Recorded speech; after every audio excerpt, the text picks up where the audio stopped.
Great. Hello, everybody, and welcome to our webinar for MA International Film Business. It's wonderful to have you join us today. We're going to be talking through the International Film Business Programme. With me is Chris Auty, the Director of London Film School, and Michael Franklin, Lecturer at University of Exeter. So without further ado, I'm going to hand over to Chris, who's going to tell you a little bit more about the course. Welcome to this MAIFB introduction. Welcome to the London Film School. Welcome to the heart of London. We're speaking to you, Michael and I are sitting in one of the rooms at LFS. We're bang in the centre of London. We're about 200 yards from the Opera House that way, about 5 minutes walk from Netflix that way, and about half a mile from Amazon Prime in that direction. And we are surrounded by London's theatre land. So this is really the heart of the entertainment district. And as you know, this is a course that runs across 1 year between two wonderful institutions. First term in Exeter, second term with us, and then the third term on your field trip and associated study work. My background, as you will see from the next slide, is very much in the industry. I'm a bit of a fake when it comes to academia, but I've made a lot of films, and my history really has been in all levels of the value chain. At various times I've been a distributor, I've been a sales agent, I have been a cinema owner, and I have also been for many years a film finance person, and I have actually dealt with all of those in great detail. And it is the world I love. It's the world I inhabited personally for over 25 years. And my passion for it is unabated. And it's what I bring to the students, I hope, when we see each other. In fact, I did a little lecture. I do one or two a year, no more than that, talking about Trump, tariffs, and the history of tariffs and quotas in the entertainment industry. And sitting on my right is Michael Franklin. Hey, hi, nice to see everybody. My name is Michael, and I'm a lecturer at the University of Exeter. I share the same interest and passion, although it's wonderful to work with Chris and his amazing expertise in the industry. I come from a more sort of research background and have worked on this program actually in different contexts for many years, and it was fantastic to join the program, join Exeter, and I've been here for a few years now and I really love it. My background is from University of St Andrews, University of Edinburgh, Crash at Cambridge, and Columbia University City, place for telecommunications research. So I really love the aspect of understanding the business, understanding the industry, how that works for people, how that works for economies, how that works for societies. And I'm just one of a member of staff we have at Exeter. We have specialists from all sorts of areas of the international film business, specialisms from all around the world. It's a great. I've got the list here, and it's pretty impressive. Yeah, exactly. So it'd be great to talk to you today about the different component parts of our program, which is, as we say, almost right in the centre of things here, and also in the beautiful county of Devon as well. So we'll talk through all those different aspects, and we'll also get a chance to answer any questions as well as we go. Michael and I, in fact, didn't meet in the academic context. We met in a think tank context because we've both been contributors to the British Screen Forum, which is an industry-leading think tank here that focuses on the space where government policy meets the film, television, and to some degree the games industries. Yeah, absolutely. I mean, it's been really fantastic. We are very lucky to be. I am very lucky to be here in London with access to these different individual representatives of the industry. And as Chris was mentioning, we had this great session with the British Screen Forum, which allows us to really interact both on a policy level with government, DCMS, but with also the major players. And you can check out the website of British Screen Forum and see, I'm actually working on a project with them now, which we'll come on to in a little bit. But maybe I'll talk a little bit more about the structure of the course overall. So as you can see, we've got this nice shot of the campus in Exeter. Actually, this is where you start your course, 1 year full-time program. So we start off in Exeter, and over the winter break move to London. So you get this real best of both worlds in terms of the UK. But in both places, we have fantastic academics and industry practitioners, often doing both in their careers. So you may have engaged with Jez Byrne, the course leader, or Victoria Thomas, the course leader here, both of whom are experts in their fields. We also have leading academics at Exeter on different French cinema, Indian cinema, Asian cinema. And we also have a really fantastic at Exeter at the moment, this thing called X-Film, which is a working distribution company. So even right from the get-go, you are able to work on live projects. One of the assessment actually is about having a pop-up cinema involving producing film events. As soon as you sort of get to Exeter, we're working on these exciting projects. So it's both the academic side and the industry side in an applied framework in both places. And maybe I'll just hand over to Chris to talk about that training with the business executives, because I know actually I was just speaking to current students right now, and they had a round table with a lot of industry experts just here. So this training of executives with the business, finance, and programming knowledge, those kind of support resources are a continuing sort of benefit, I think, from the whole program. They are. I mean, really, the LFS is now 70 years old, and this is our 70th anniversary year. We're the oldest film school in the UK, and we're the second oldest in Europe, in fact. And therefore, our roots in the industry are very, very deep. One of the ways in which we nurture that is obviously we've built new courses and we've extended our existing primarily filmmaking and screenwriting creative courses. But the outreach that results in is we have deep roots into the world of talent agents, distributors, public funders, the broadcasters, and of course, the streamers themselves. So the event that Michael was referring to yesterday included the head of funding from the BFI. That's all of their feature film funding program. It had Rachel Dargaville, the producer from Element, which is one of the top 5 film and TV production companies based out of the UK and Dublin, and talking about a film that she made last year, In the Shadow of My Father, which is Akinola Davis's film, which was a prize winner for Best First Film. It's been at Sundance. It was celebrated all over the world. It was premiered also at Cannes. So those roots into the industry are there. When you look at the panel, you're looking at a leading agent from Casarotto Ramsey, one of the leading agencies, and the deputy head of BAFTA, the British Academy of Film and Television Arts. That's just one day, actually. That was yesterday in the building. And that followed on from my rather tongue-in-cheek seminar about Trump tariffs and quotas, because through that lens, we were looking at, looks like a history lesson. What it actually was a lesson about how the industry operates now. What are the barriers to trade between the UK and elsewhere? Who are the players in that? So that by the time these executives, these leading figures from the industry come into the room, our students are really, how can I put this, excited at the practical questions that arise in relation to the practical businesses they want to set up, having had a kind of global view.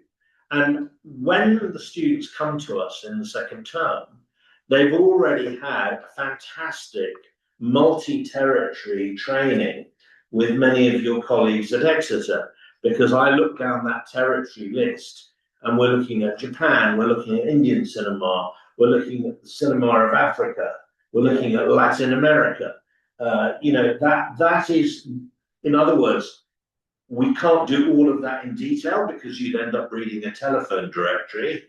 but you do get a very clear understanding of the global ecology piece by piece. Yeah, absolutely. I think that international aspect is really something that comes through in multiple dimensions. Maybe if we look at a bit about the Exeter provision, we have these, as a Russell Group University, a leading research university, we have specials, as mentioned, across those different cinemas. And the benefit, I think, is that you get experts from, Latin American cinema of the Maghreb, Middle East, cinema from France.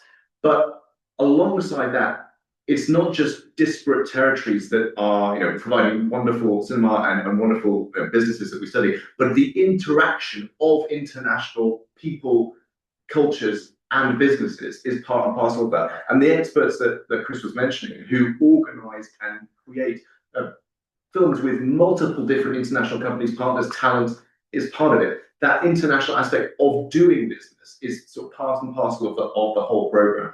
We're really lucky in Exeter. Not only do we have experts on cinemas from around the world, we have the Bill Douglas Cinema Museum, which is one of the biggest archives, as well as specialists in British cinema and other archives. We have this wonderful project with Gorinda Chandra at the moment, who is part of the Women's Archive project, providing insight into script making, into filmmaking, across her career. It's very funny because I was heavily involved when I was still in the business with one of the films that made her career, which was Bend It Like That, for which I was the sales agent. Oh, amazing! So that's fantastic. So actually, we are also very close, as Chris mentioned, across the road, across the river, sorry, to the BFI, where she was giving a really fantastic presentation with colleagues, Professor Hanson, Professor Williams, doing this research. So yeah, it's an embedding of both the active industry and the outcome culturally in terms of research as well. So we have, as I mentioned, Xfilm, which is a distribution company, so alive, working on putting films into cinemas. There is Screen Devon, which is a regional screen agency. So again, getting film to come into the territory and shoot. As well as your typical top class facilities in terms of a Russell Group University. So we have access to the library, access to the sports facilities, all of which are available to you, in Exeter, and access to obviously all of the informational systems comes to you as you move as well. I mean, the LFS building, which you're seeing right now, and which is where we are sitting right now. In fact, we are. If you look at the window in the corner behind that flag on level 2, bang in the centre of that photo, that is where Michael and I and our colleague Holly are sitting right now. In fact, if I jumped out of the window, maybe you would see, but I'm not going to do that. Yes, I already explained we're the longest established dedicated film school in the UK. The school's been very successful. It's expanding actually quite significantly. It's a minnow compared with the scale of Exeter, in the sense that we only have at any given time about 300 MA students. We only do postgraduate. There is no undergraduate community here. We're right in the centre of London. We offer a suite of courses. On average, we have between 50 and 60 nations here at any given time, and that's quite widely dispersed. I was looking at our recruitment stats. A good, decent contingent from the USA, decent contingent from China, decent contingent from Germany, from India, and then you're really looking down at a very wide dispersal across all of the other nations. Basically, you're looking at the world in a building that's that size. That is actually one of 2 buildings. This one houses all of our post-production facilities and our nice up-to-date seminar rooms, and it sits on top of a commercial 3-screen cinema, which you can just see on the photo on the left-hand side. In green, you'll see a logo that says Garden Cinema, which is gorgeous. It is a gorgeous cinema. It's not part of the school, but we are very closely associated with it. It's a 3-screen cinema with a fantastic cocktail bar, I have to add, dangerously pleasant cocktail bar. And then we have another building which houses most of our shooting facilities. There are some in this building, but the main ones are in the other building. And there we also have our own 2 cinemas, and we're constantly screening material. And that building is about 3 minutes walk away, right next to Covent Garden Tube Station, again, bang in the centre of town. So really, when you come into the course, you're coming into Exeter, you're visiting us briefly in the first term so that you understand and can locate yourself and start preparing your mind and practicalities around accommodation and that sort of thing for the second term. But you are fundamentally in Exeter for the whole of the first term, and then you would be joining us for term 2 in this building, which is where virtually all of the seminars that we run take place. Yeah, just one other thing worth saying, these buildings of ours obviously house the majority. The biggest single course is the MA filmmaking course, and that's the course that Michael Mann graduated from, and Hui, the Hong Kong filmmaker, and Oliver Hermanus, and many, many others. We've produced a lot of great directors and cinematographers over the time. And so in a sense, when you come to us, you're coming into a sort of creative hothouse, which is dominated actually by filmmakers making films. And so the ability to build relationships around the world, because there are 52 nationalities in that course, is quite something. You're really joining what feels more like an art school environment in some ways, and a filmmaking factory in some ways, with films shooting every week. We do actually make more films than any other film school in the Western world, about 200 short films a year. Yeah, I mean, it is like, it's a really wonderful environment. You get this buzz, you know, what Chris was mentioning about sort of the two terms is absolutely correct. We have specialisms, but the continuity of interaction with members of staff and also what you do is, you know, is throughout the year. So you come and visit London to start with, work in Exeter, but also I'm so lucky I get to teach here on the innovation module, which is housed here at this time of year. So it's, yeah, there's a continuity there. Just in terms of how we break down the different component parts of the program, in term 1 at University of Exeter, we have this international film business approaches, concept strategies module, and also distribution and markets module. And they really benefit from the specialists that we have within the University of Exeter. We have a great list here of, you know, I've already mentioned Professor Williams, Professor Hanson, but also Jez Burnham, the course leader, also an expert in distribution and markets. We also have lots of experts coming in to give masterclasses, which also, you know, as Chris was mentioning, that masterclass of live industry expertise continues throughout the whole year. So when we have this, you know, aspect of understanding project creation through releasing the territories, exactly those territorial endeavors and cross international business that we were mentioning, you know, as live projects, you know, at the moment we discussed, we get the foundations and the methodologies and the theories and also the expertise of the different cinemas delivered in Exeter. And then when we move to term 2 at LFS, there are again two modules. Model of innovation is one that is actually shared between course, you know, Victoria Thomas, the excellent leader here for the program, covers part of it. We cover part of it, different modules, but all here. And then also is the entertainment value chain, which is again looking at the life cycle of a project from start to finish. And it tailors so nicely with being in an environment with filmmakers, the film factory, as you mentioned, you're seeing, you know, cinematographers, the incredibly Foley sound systems, the editing suites here, which makes absolutely sense to get an understanding of that life cycle of a film. We just launched something actually, which is worth mentioning. It's brand new. It's not part of the curriculum, but we're running now and funding a competition program. There are 33 entries this year, which delivers some funding for students from any course here, and that includes MAIFB, to compete with a creative proposal to make a short film. And so if you were here during the next academic year, you would be part of that process. We assume that program will run year on year. So the competition just started. They're going to select the winning projects. There'll be 3 or 4 winning projects out of that 33 selected. And that's run entirely, by the way, by the student body. That is not run by the faculty. It's not run by me. And entry to it is anonymous, so nobody gets disfavored. And we expect to see some fabulous work coming out of that. And obviously, you'd have the opportunity to take part in that and work on those. You're a full member of the community here when you join us. In fact, the MAIFB students were very active in the elections for the student union here, and have been really, really, I would say, active in the life of the school over the last few weeks, and obviously that will continue. Fantastic. Yeah, one thing just to mention again in relation to the combination of industry and academic understanding.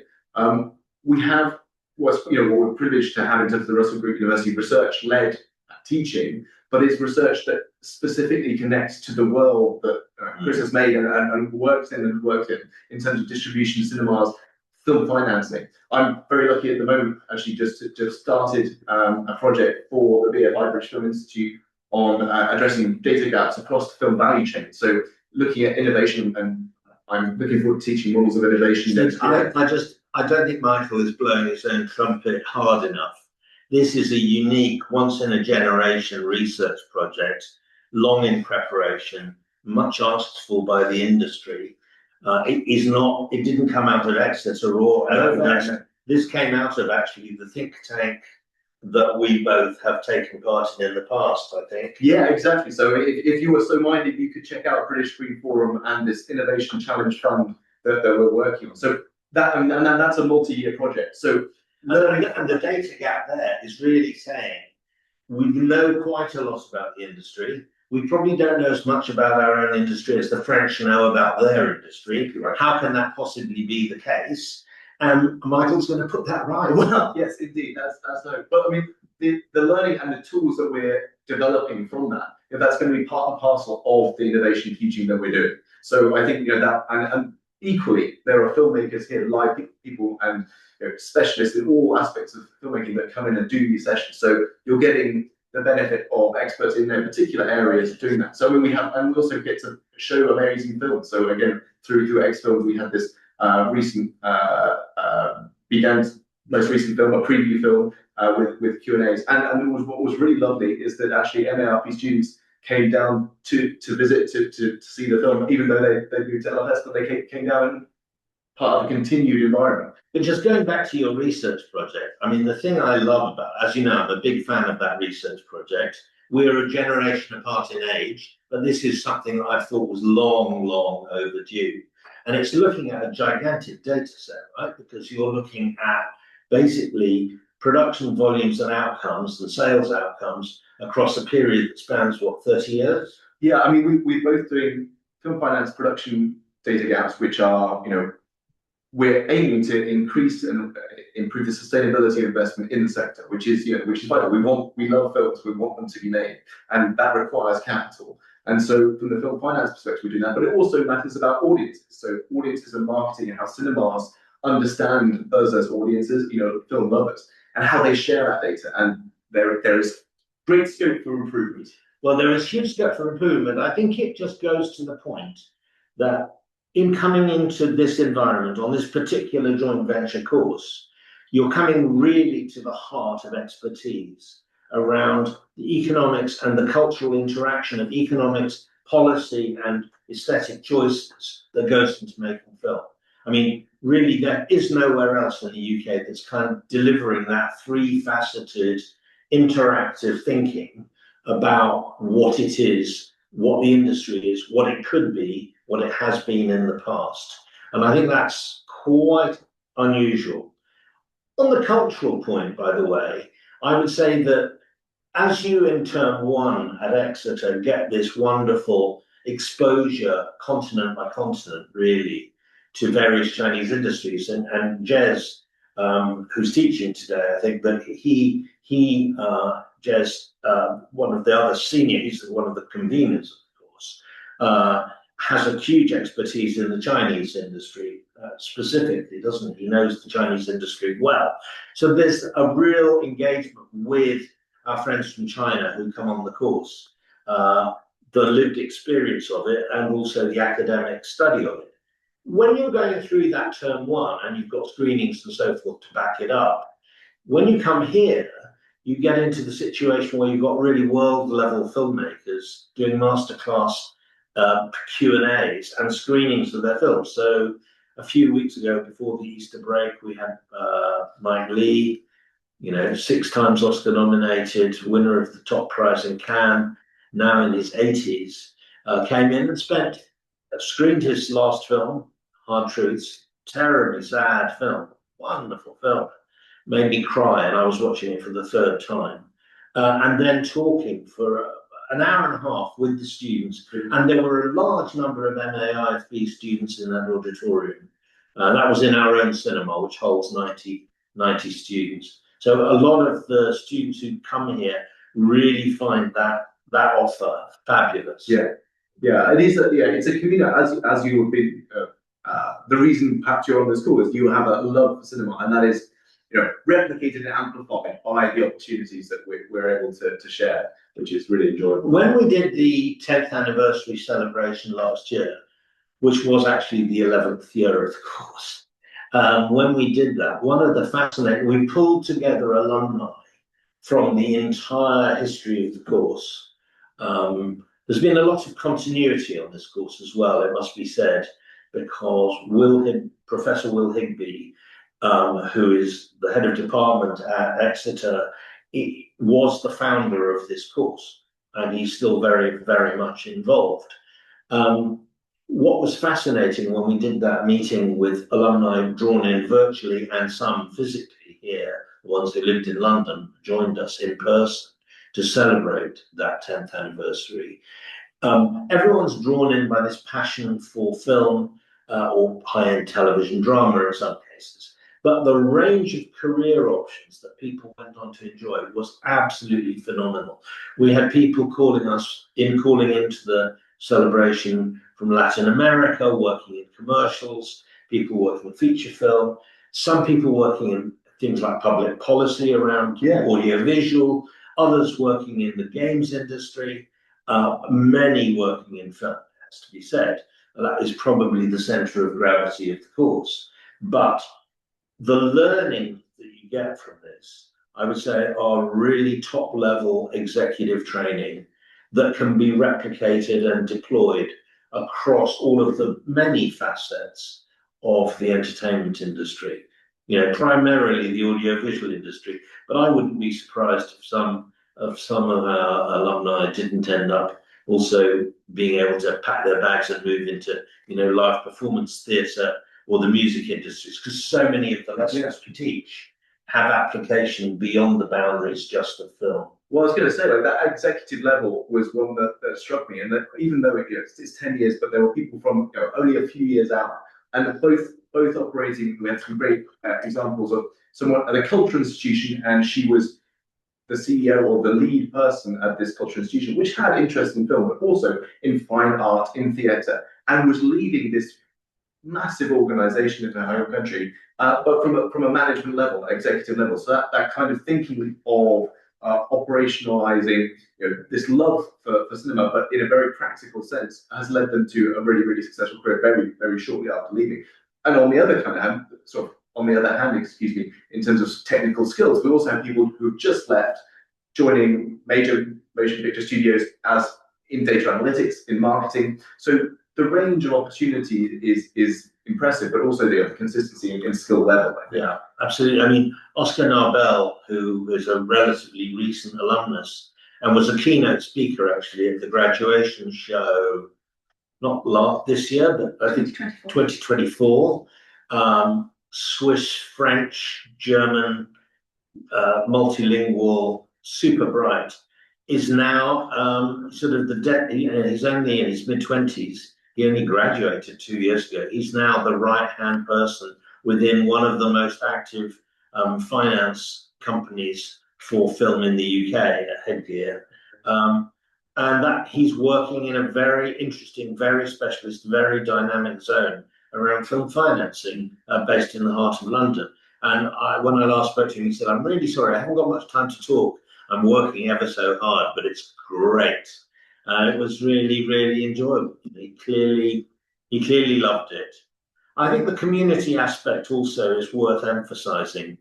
Um, I met Oscar's family on the day that he graduated, and it was just wonderfully enjoyable. You know, they come from a very nice, rather quiet town in Switzerland, and here they were in the heart of one of the, world leading cities. I mean, London is definitely up there with New York, Beijing, and Paris as a kind of global place. And they were clearly just having a blast. Their childhood had ended up with some very good training, had already prepared his career while he was a postgrad student with us, and he went straight out of the course into the job. Well, that's probably worth mentioning as we talk about it, like in terms of that, the pathway progression. In terms of in the third term, I think we moved to this process by which we do these dissertations. Both the opportunity is there to do a project dissertation, which is very practical, and just written dissertation, which is a bit more research focused. But both of them provide opportunities for people to work on their own personal interests. And we see this lead to, as part of their research, people tend to do interviews and observations and engagements with the industry. Sometimes they're doing that alongside an internship. And very, very often, the interest, because they are passionate and diligent in students, a cross-reference between the project they work on, then they go into an internship, and then a job very close after that in a particular area. And you see this passion coming through. And they're being mentored through that process on a one-to-one basis. So that mentoring, I think, is what leads them and defines their targets professionally. And obviously, the other thing that we haven't yet talked about is the summer term field trip, which is, in fact,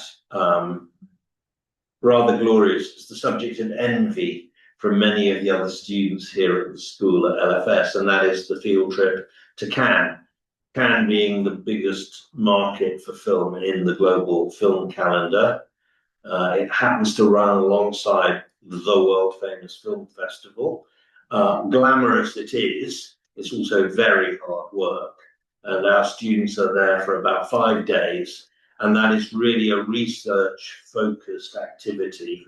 I go with them myself, as does our tutor, Victoria Thomas. And then a couple of specialist industry tutors, and we're running whole day seminars and market immersion stuff for our students while they're there. So that all feeds into this research and dissertation work.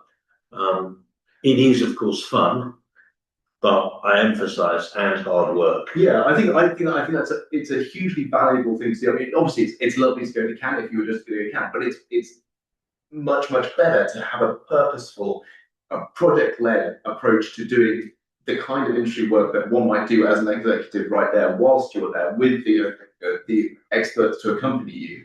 And then absolutely, there's people then move into their summer term. And one of the great things about doing the different dissertation types is you get both an industry mentor and an academic supervisor. So it's not just one person, you get two. And they're also so they provide supervision over the summer. So we find someone that is matched to your particular area of interest, that can provide research specialism and methodology specialism, yes, as well as an industry person who is working in that field at the time. So, for example, we had some great last year. People were working on different film festivals and markets in different parts of Asia doing comparative studies. We're able to have people who are working there from those territories to offer advice and to offer this mentorship support. So it's this continual double supervision, double support that goes throughout both the written dissertation, and the project dissertation. So I mean, one of the research projects that the students have been doing this year has been around it's very useful for their future careers. It's to do with labs for the development of films over the next period, looking at where those labs are, around the world. And I think we've identified literally, I think 60 to 80 labs around the world, some in Europe, lots in Latin America, lots all over the world, actually. And just defining the parameters of those. Effectively, we're creating a resource that is going to be a directory of all the film labs that you could potentially attend as a creative or as a producer or as an entrepreneur around the world. And that research is happening now and will be part of the stuff that you're able to draw on if you're in the next intake. Yeah. Because obviously that knowledge passes from cohort to cohort to cohort. Exactly. I mean, I could not be more enthusiastic. But that knowledge creation is the purposes of schools and universities, but to build up the resources that everybody gets to share and build them. So that environment, that community level expertise. So we've got people from different places in the world sharing information from their territory to another, to possibly even go. We have had people going to business later on, meeting at markets in Berlin or Cannes, 4 or 5 years down the track, but because they're part of this community, they're able to share their knowledge and work really well together, which is lovely.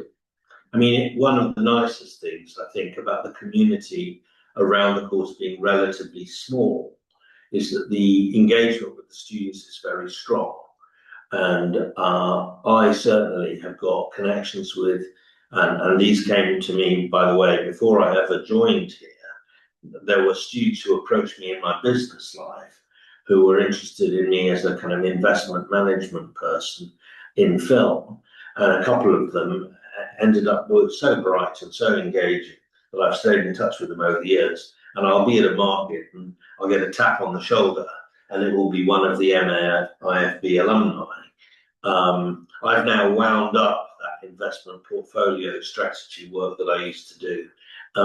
But they are still in the business, and most of them do really prospering. It's very enjoyable. It's very rewarding, for us as tutors as well. I would say to get that feedback from students who've gone out into the world. Courtney Harston, who was working with us last year, who's an alumna, is now working at I think she's at NBC Universal, based out of the UK. We called her back in to do some freelance work. She wasn't with us for very long because the siren call of a major US studio was more powerful than anything we could offer. Yeah, well, I mean, and it's also really cool to see, if you mentioning the 10-year anniversary, the LFS London Film School has produced some fantastic content online which you can check out, which includes links to what people have been doing and how they've experienced the program. So I do really encourage you to check out that wealth of information that's available there. We are actually, one final note about LFS, as Holly won't have mentioned it, Holly, who introduced this webinar, has been working for 9 months on our new website, which will be launching in the next 4 days. Yes, absolutely. And so when you visit our website again next week, you'll be looking at something that I think will feel radically different from what it was before, and rather modern and rather beautiful. And also rather telephone friendly, which we made it a fundamental requirement. And we look forward to getting your feedback, actually, and if you do use it, because it's always interesting to tweak what we've already done.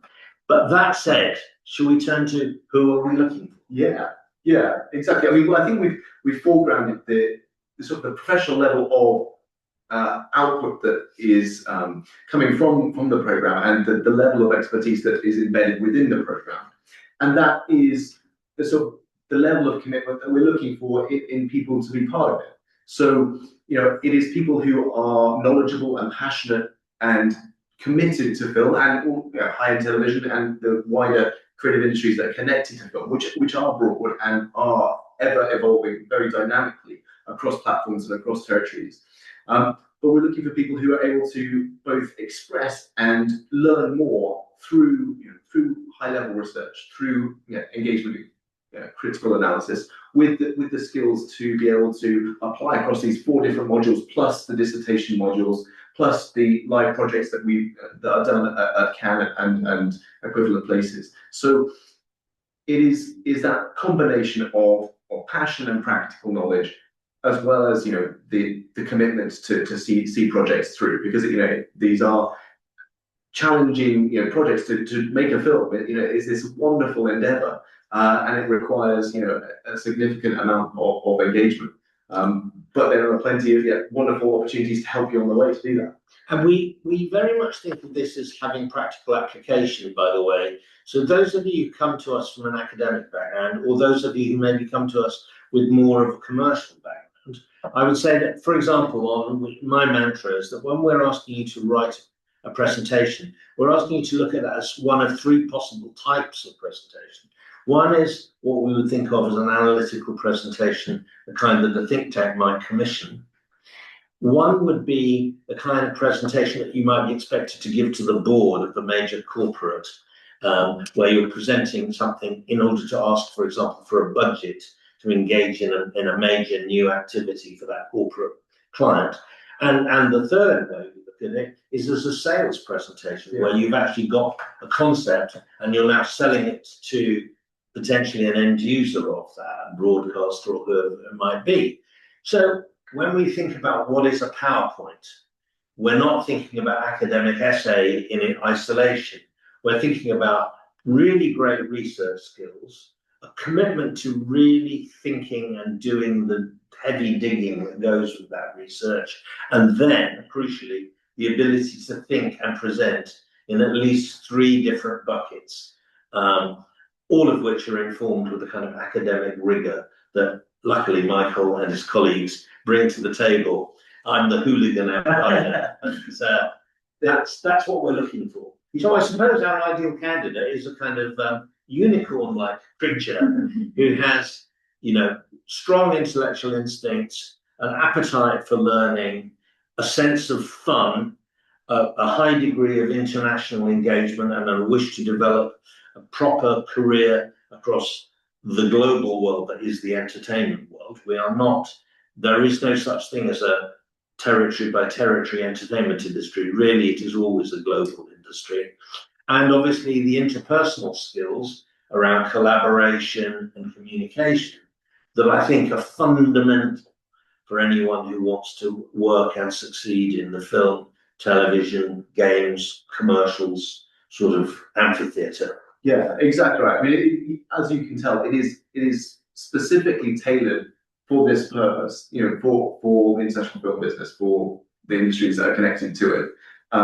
And it is rigorous research, but applied, absolutely, as Chris has pointed out previously, in context, but for a purpose, right? And so that's the kind of things we're looking for. And those presentations, they can, sometimes it's one person pitching, sometimes it's also in a team. So there are often tasks, as will be, if you're in a marketing department or you're part of the crew.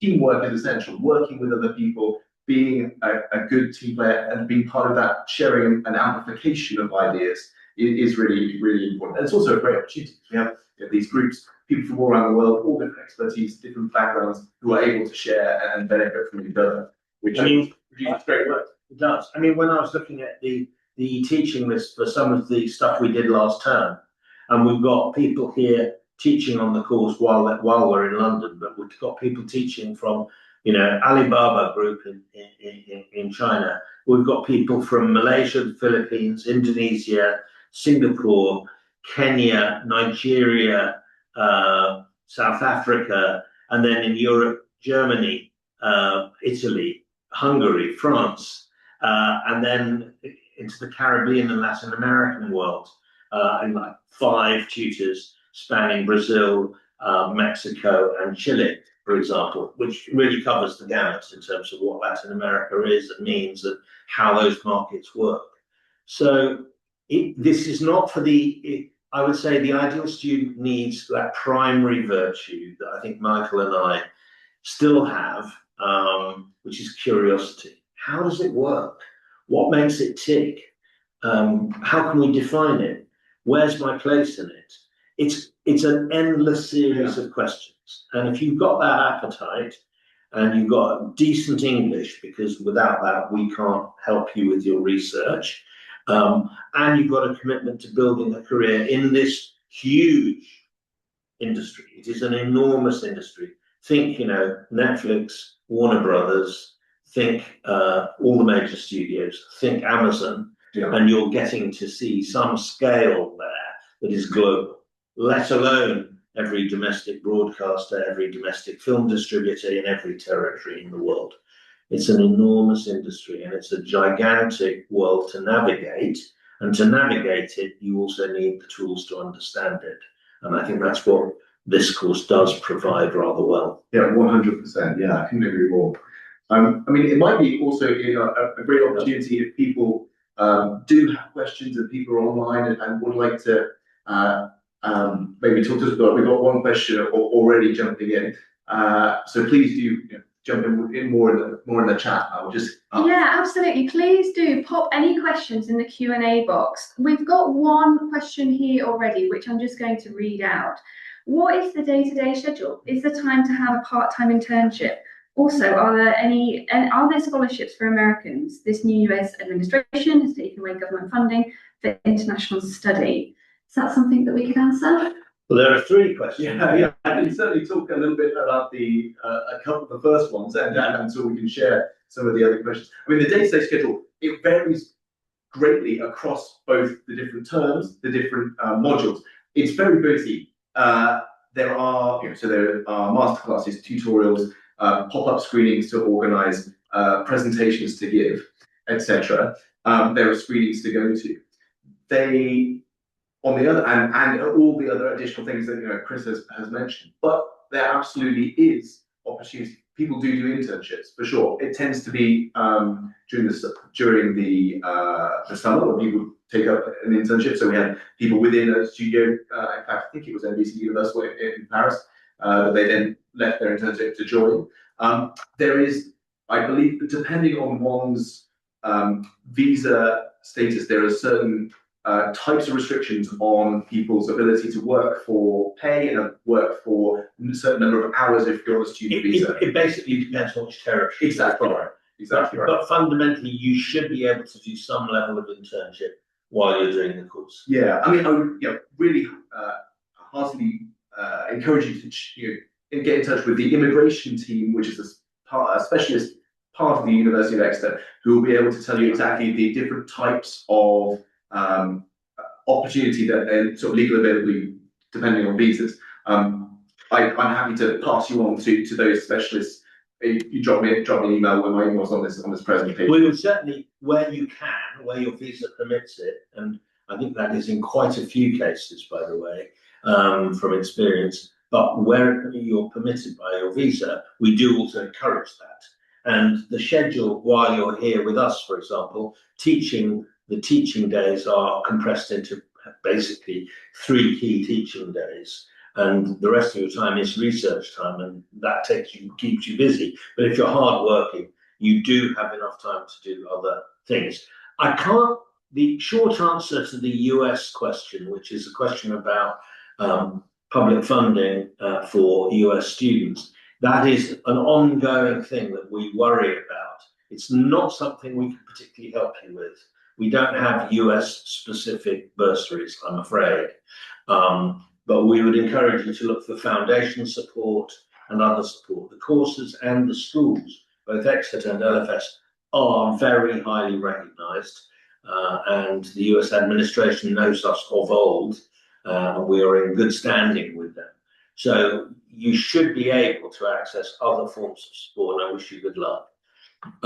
There was a question about the numbers of students who choose to stay in the UK to find work and whether we support you in that venture. I would say that prep is kind of built into the course, because when you're doing your research around the companies and the target areas of business, you are not looking in general, you're looking at very often at very specific companies, and that is part of the purpose also of the field trip. So you should have ample opportunity. I've actually got appointments with 2 of the current MAIFB cohort in Cannes to specifically go through their target list companies.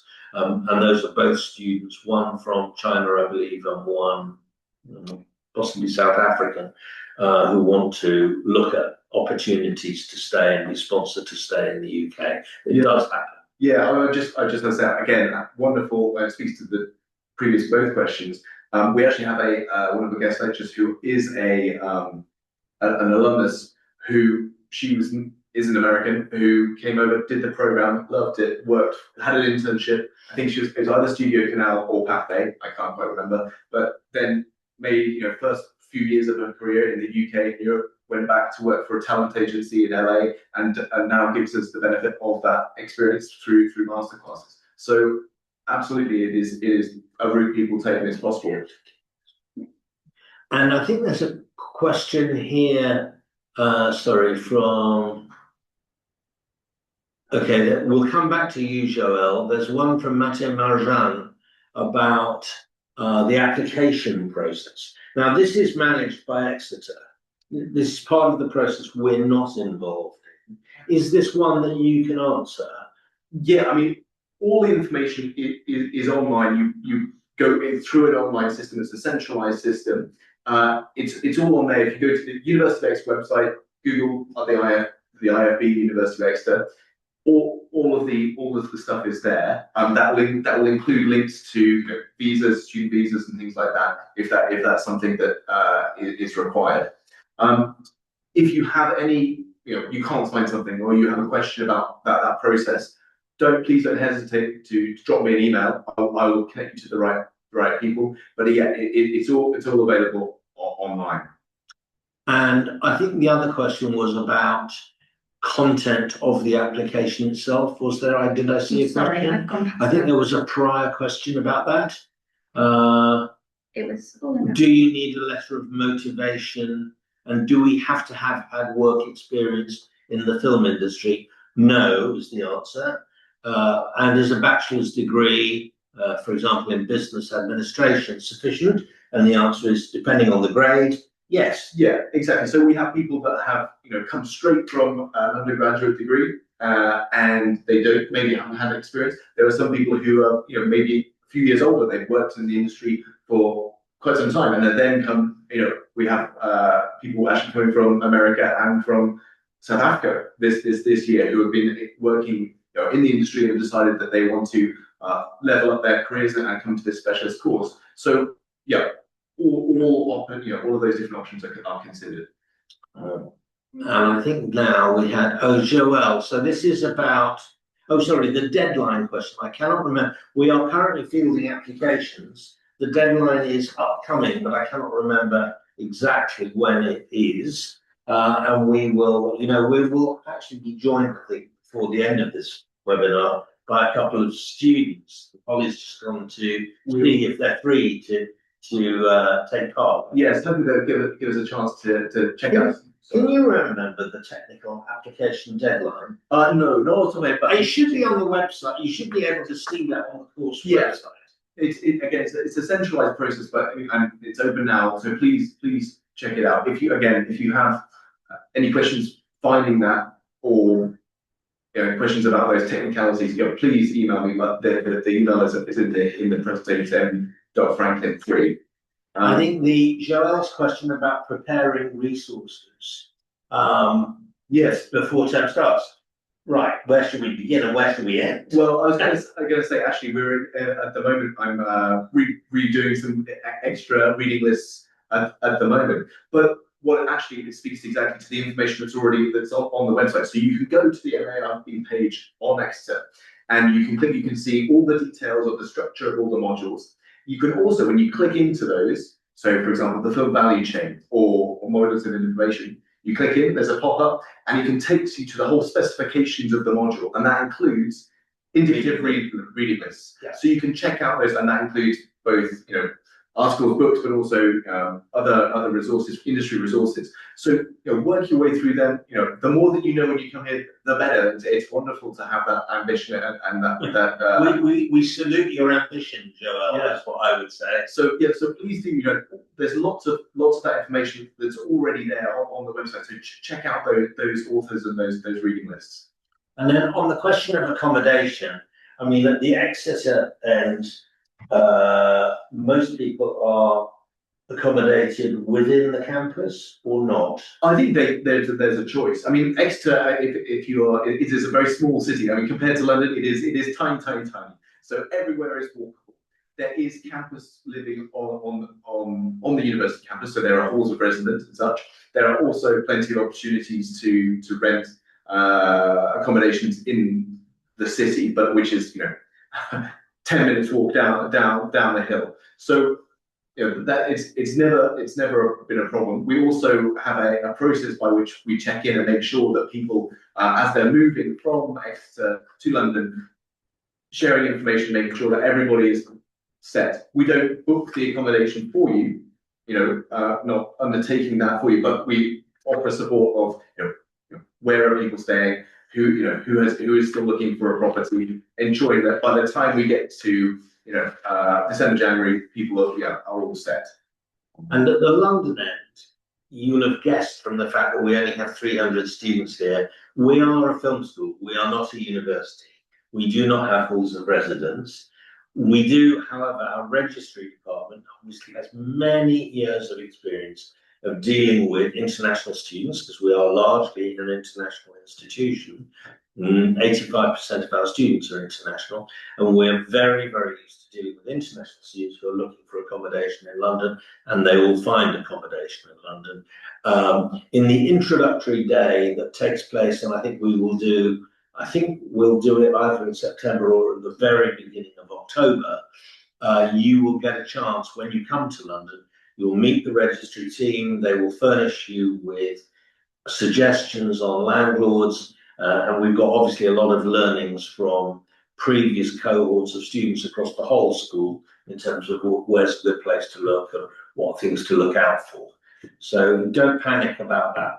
London has, a population of Greater London has a population of 10 million people. There's always somewhere to live. Just rather depends on your budget and expectations and willingness to travel, by the way. So yeah, exactly. I mean, we don't do it for you, but everyone gets somewhere to live. Everyone, it works out fine, and you are supported. The next term we start in the last week of September, I believe, is the first. We have an introductory week, and then there's the term starts, and it's Exeter is a train journey away from London. So typically people, if they're moving, then they would come to London and then connect first. But people, for those of you who don't know the UK, I think it's worth saying something. Exeter and Devon in general, that particular part of the country, is one of the most preferred destinations for people in the UK who want to have a holiday. It's one of the most beautiful parts of the countryside. The coastline is exceptional, and Exeter gives you access to all of that. It's got a very beautiful combination of rural landscapes, sea, a small and rather safe and pleasant environment, I would say. Exeter itself. And then the other half, of course, you get the hustle and the bustle of a major metropolis with all the cultural offer and excitement and indeed nightlife that London has in abundance. So it's kind of two little gifts perfectly wrapped up in one interesting parcel. Indeed. Start off surfing in September when you come down to the southwest, and then nightlife and restaurants in London. Exactly. Very, very well. And I suppose what percentage of students have already had some experience?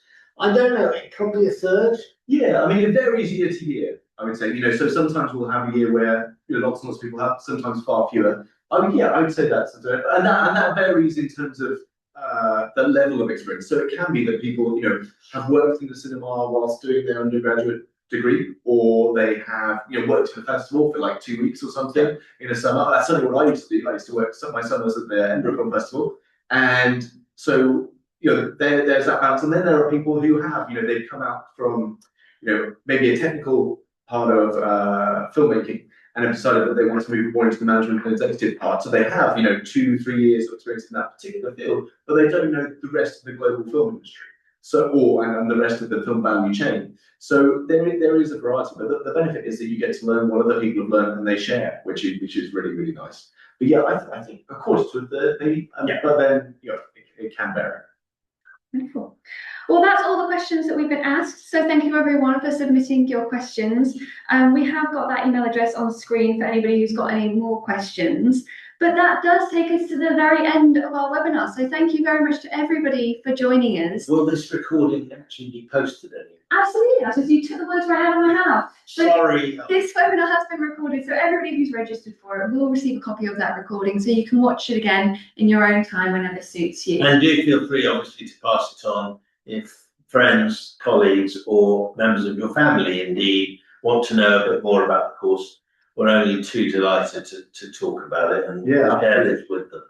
And please, drop me a line at any time, and we can answer any questions that come up from that. And to those of you who apply and get in, good luck with the application. And to those who get in, I look forward to seeing you in the autumn. Absolutely. Thank you for your time. All the best. Thanks everyone, bye.